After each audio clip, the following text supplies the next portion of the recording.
Hey crafty friends, I don't know about you, but sometimes I feel like I'm just making the same card over and over again. So today we have a fun new layout to try.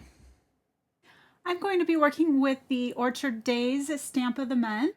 This stamp set has a really cute girl holding an apple basket, a image of just an apple basket, some leaves, an apple pie, and some apples.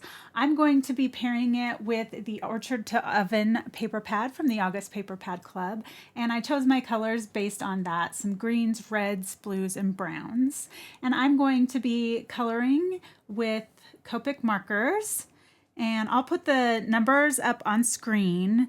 This is a perfect set for those cozy autumn cards. I grew up in a small town and there were lots of orchards around, and I have very fond fall memories of picking apples and all sorts of apple activities. So it was very fun to see this set, and I just love to color, so I thought I'd leave it in for you, but I probably will be adding just a little bit of music here. If you want to skip ahead, it's about 4 minutes of coloring, I think.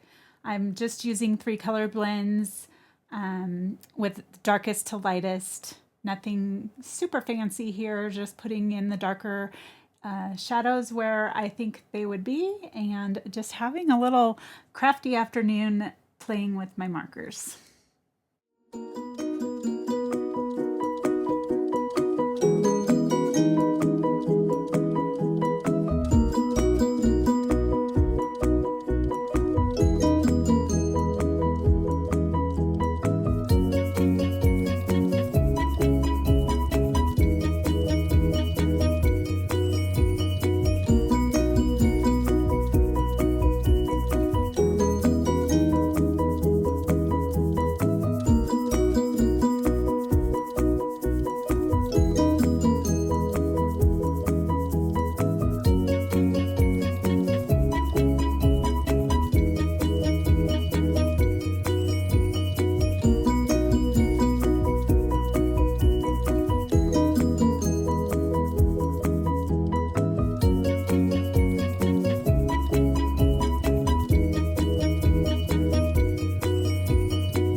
All right, that finishes up our coloring. I just love how she turned out. So now I'm going to take my A2 card base, and that's just an 8.5 by 5.5 inch panel that is scored at 4 1/4.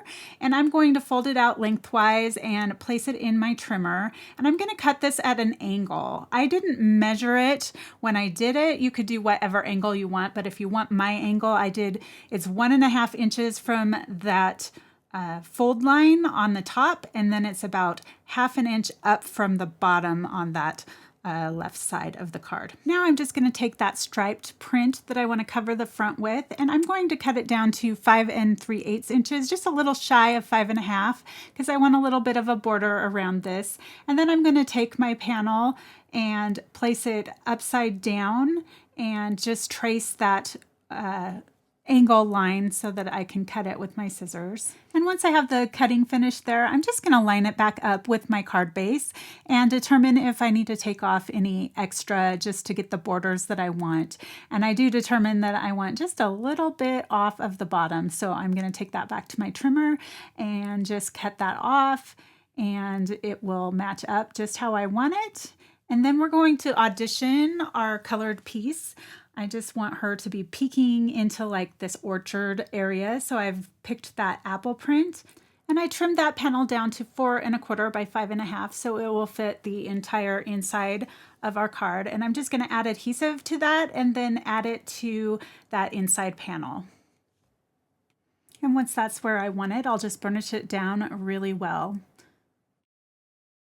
Then I'm just going to add adhesive to that angled flap and place it down on the front of the card base with my bit of border that I want in between, and I will burnish everything down really well. And then I selected the Picked Just For You sentiment from the stamp set, and I'm stamping that out, and I will just die cut that with the Easy Wonder #1 add-on die, and that is the sentiment flag banner. And once that is out, I'm going to audition it on my card, and then we are going to make a little flap that is a closure for our card. I'm just going to tape it down where I want it and just cut off the excess. So it's kind of like a little triangle piece. And then we are going to put dimensional foam just on the top part of that little triangle. We will only want it to stick to the inside of the card and not to the front of the card, and then we'll be able to fold our card front underneath that little closure, and it will close the card. I'm just personally a little picky about my fun fold cards, and so I always want them to have a way to close. So I put that little closure in there. And if you wanted to use a more contrasting paper, that would be great. I was just trying to use up my scraps, so I just used what I had. So I think this is going to make a nice visual triangle between the girl, the closure, and the sentiment right there on the front of the card.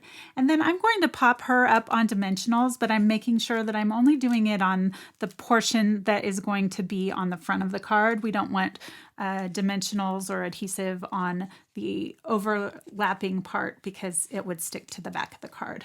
And if I had thought about it, I would have glued another piece of paper to this girl to the back to cover up the coloring.